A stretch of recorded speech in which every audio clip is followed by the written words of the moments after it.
Welcome back to Sales Insights with Sarah. This is the podcast for sales professionals and business leaders looking to implement new strategies and drive sales growth in their organisations. I'm your host, Sarah Downs, and my guests and I will be sharing with you some of our own experiences in business and sales insights to help you gain focus and take action. Hi everyone, and welcome back to the Sales Insights with Sarah podcast. So today we're going to be talking about the gatekeeper. How do we get through the gatekeeper to the decision maker, to the buyer? So this is something that's come up in a number of recent conversations. A lot of my clients and people in my network are using tools like the LinkedIn platform, email, phone, and there's always issues, especially on the phones, of getting through the gatekeeper. So I wanted to share some of my own experience and what I know has worked for myself and others. So first of all, I guess the question is, who is the gatekeeper? So often the gatekeeper is reception. It could be the CEO's PA. It could be a junior level procurement professional. It could be an office manager. It could be a security guard, whoever answers the phone that you're calling, that you need to have an initial conversation to get through to the person you need to talk to. So what I see a lot of the time is sales professionals phoning and saying things like, "Can you please put me through to the person that's in charge of?" Or, "Can I please speak to Mr. John Brown?" You know, they're using full names. They're being quite, professional with that. Or straight away, they're putting up that big sales red flag to the decision maker because they mention product or service. So they might say, "Can I please speak to the person that's looking after the IT for your company?" Or, "Can you please put me through to somebody in HR?" Now, when you do that, the gatekeeper is trained and will ask some very direct questions. So they might straight away, if it's the PA to a CEO, for example, straight away just say no. Or if they are in department or on reception, they will be trained to ask questions. So they may say, "Can I please ask why you need to speak to somebody?" Or, "Can I please ask if you have a name?" Or, "Can I please ask if they're expecting your call?" And all of this is their qualification criteria on you as to whether or not they should put your call through.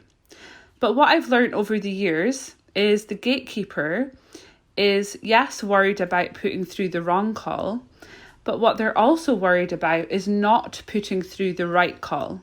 So we need to keep that in mind. So after getting it wrong time and time again, but also speaking with some of the gatekeepers and asking what they look for, what they're listening for on these calls, I changed tact. And it's not something I personally have to do a lot of anymore, but certainly when I was a sales professional, before I was a business owner, I had to do a lot of this. So what I would typically do is stay fairly casual, as if I was phoning a friend, but also keep integrity. So not lie. And I think, if you lie, one, people are going to know, even if they don't know straight away, they will find out. And secondly, it's also what often gives the sales profession a bad name is, when people are lying to get results, whether that result is getting to speak to the right person or to get a sale, it does show up. So for example, if I wanted to speak to Mr. John Brown, who is the CEO, I would be more likely to phone and say, "Hi, can I speak to John, please?" Because even just by doing that, you throw the gatekeeper slightly, because it sounds like he's almost expecting your call, or that you maybe are just a friend or someone. And if they did then ask, "Can I ask what the call is regarding?" you can just say, "Oh, we've had a recent conversation on LinkedIn." But almost shut down that conversation. Don't give too much information at this stage. Now, more often than not, this is enough to go through, because again, going back to what I said about the gatekeeper, yes, they're worried about putting through the wrong call, but they can also be worried about not putting through the right call. So if John is expecting my call, or we've been having a conversation that's maybe slightly more confidential, and I am not talking about the detail of that conversation, then this can start to obviously play on their mind. So it can be really, really powerful. And also, I don't think there's any excuse. If you're phoning a business, you should always know at least the name of who you need to talk to. So for example, I would say, can I speak to John in procurement? Not, can I speak to Mr. John Brown, who is your procurement manager? So by just making it slightly more casual and more conversational, that is going to stand you apart from all the salespeople that are phoning asking to speak to Mr. John Brown. Who is this person? Or can I please speak to the person that looks after? Which are all the red flags for the gatekeepers. But what I would say is when they do put you through, is I would say to John when I'm speaking to him, hi John, just to be upfront here, I am phoning you to talk about your, for example, IT requirements. Do you have time for this call right now?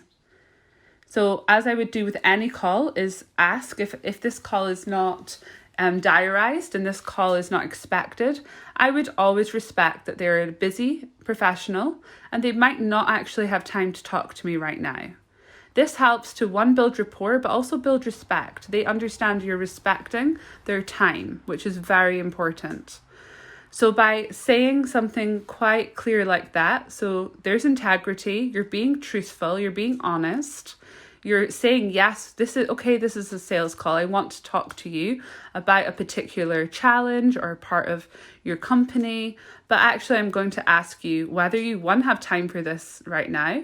If they say no, I would straight away say, okay, how does Tuesday at 4 p.m. look for you?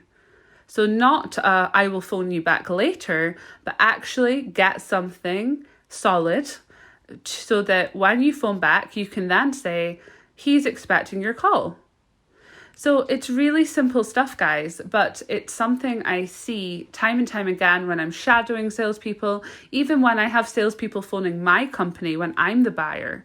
I hear this and I know what my gatekeepers would let through and what they would not. So it's just a short episode to really get you thinking about that.